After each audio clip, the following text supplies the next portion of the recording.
Assalamualaikum warahmatullahi wabarakatuh. Perkenalkan, nama saya Multazam SPD, asal sekolah SMA Negeri 8 Palu. Saya merupakan calon guru penggerak angkatan 9.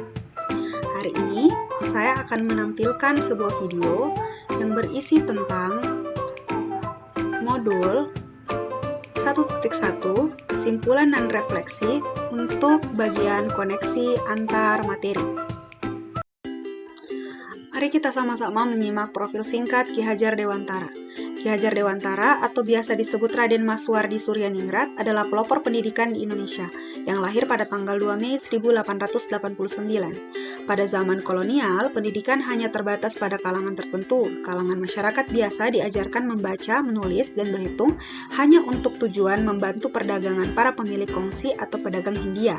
Di tahun 1922, lahirlah Taman Siswa di Yogyakarta sebagai pelopor dari pendidikan.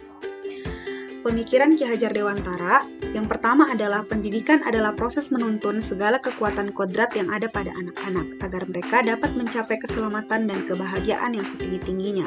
Guru bertugas menuntun, mengayomi, memberi contoh, serta membangun semangat dan memotivasi anak.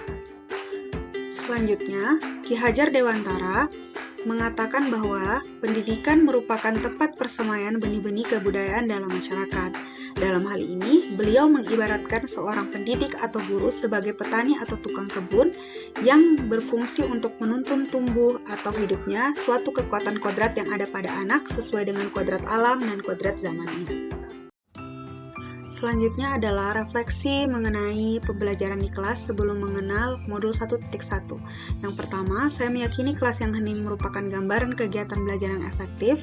Kemudian saya sering memaksakan agar anak dapat menyelesaikan tugas atau kegiatannya sampai selesai dan memberikan hukuman berupa tambahan tugas.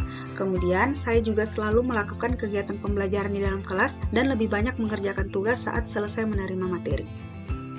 Refleksi yang kedua adalah apa yang berubah setelah saya mempelajari modul ini. Yang pertama adalah lebih memberi dorongan dan tuntunan terhadap anak dengan segala kekuatan dan kodrat yang dia miliki.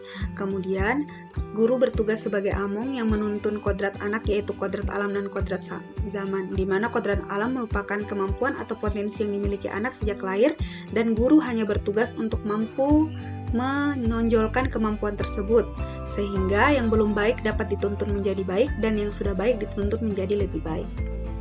Selanjutnya, guru bertugas untuk menuntun anak untuk dapat membangun pengetahuan dan budi pekerti agar mereka dapat mendekatkan diri atau memerdekakan diri mereka sendiri dan orang lain.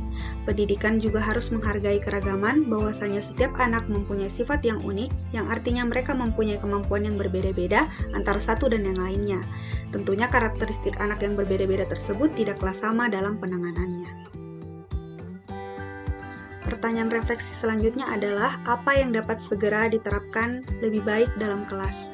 Yang pertama adalah, saya akan memberi berbagai hak untuk mereka sebagai anak yang merdeka, sebagai insan yang memiliki kebebasan untuk menentukan mana yang mereka sukai dan minati.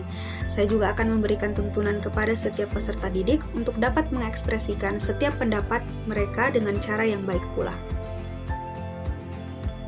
Selanjutnya, kegiatan pembelajaran yang saya lakukan akan lebih banyak mendorong siswa untuk berpikir kritis dan kreatif, serta membangun semangat dengan memberikan kalimat-kalimat pemantik sehingga pembelajaran lebih berpusat pada anak. Kemudian perkataan-perkataan yang saya berikan juga lebih banyak yang membangun semangat dan tidak bersifat mendoktrin atau menghukumi anak. Selanjutnya adalah, saya juga tidak akan memaksakan anak untuk mengerjakan kegiatan yang guru pilih, akan tetapi lebih membangun tanggung jawab pada anak untuk bisa bertanggung jawab pada apa yang menjadi kewajibannya. Selanjutnya, menciptakan suasana pembelajaran yang menarik, inovatif, saya juga akan menyiapkan kegiatan pembelajaran yang beragam. Selanjutnya adalah melaksanakan kegiatan pembelajaran di lingkungan luar kelas dengan belajar di alam terbuka secara terstruktur. Hal ini bertujuan memberikan pengalaman yang nyata tentang alam dan lingkungan sekitar, serta dapat memahami apa yang ada di lingkungan mereka, kemudian belajar juga berinteraksi dengan lingkungan untuk menumbuhkan rasa cinta dan mengenal kearifan lokal di lingkungannya. Baik, itulah tadi kesimpulan dan refleksi saya mengenai pembelajaran pada modul 1.1 bagian koneksi antar materi. Terima kasih untuk perhatiannya. Wassalamualaikum warahmatullahi wabarakatuh.